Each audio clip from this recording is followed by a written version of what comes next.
খুব অল্প সময়ে সহজ পদ্ধতিতে আজকে সিঙ্গারা বানানো দেখাবো। এজন্য প্রথমে বাদাম ভেজে নিয়েছি। আলু, বাদাম আর বুট দিয়ে অসাধারণ টেস্টের একটি তরকারি তৈরি করে নিতে হবে।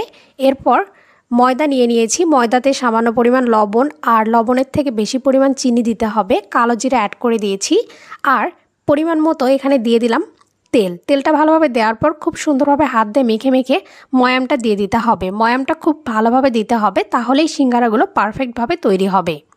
ভালো করে ময়ামটা দেওয়া হয়ে গেলে এখানে অল্প অল্প করে জল দিতে হবে আর ভালো করে ময়দাটা মাখিয়ে নিতে হবে। ময়দা তৈরি করে নেওয়ার পরে 15 মিনিটের জন্য ময়দাটা রেস্টে রেখে দিতে হবে। এরপর সুন্দর করে অল্প অল্প করে লেচি কেটে নিতে হবে আর সুন্দর করে একটা রুটির মতো বেলে নিতে হবে। ছুরি দিয়ে মাঝ বরাবর কেটে নিতে হবে। এরপর আলতো হাতে একটু জল দিয়ে খুব সুন্দরভাবে শেপ তৈরি করে নিতে হবে। আমি যেভাবে দেখাচ্ছি আপনারা অবশ্যই এভাবে খুব সুন্দরভাবে শেপ দিয়ে সিঙ্গারাটা বানিয়ে ফেলবেন। আর এবার মাঝ বরাবর দিয়ে দিলাম আগে থেকে তৈরি করে রাখা তরকারিগুলো। এবার চারিধার খুব সুন্দরভাবে আলতো হাতে হালকা একটু জল দিয়ে মুড়ে দিতে হবে। এভাবে সবগুলো সিঙ্গারা বানিয়ে নিতে হবে। এরপর একটি কড়াইয়ে পরিমাণ মতো তেল দিয়ে দিয়েছি। তেলটা ভালোভাবে গরম হয়ে গেলে সবগুলো সিঙ্গারা এখানে ভেজে নিতে হবে।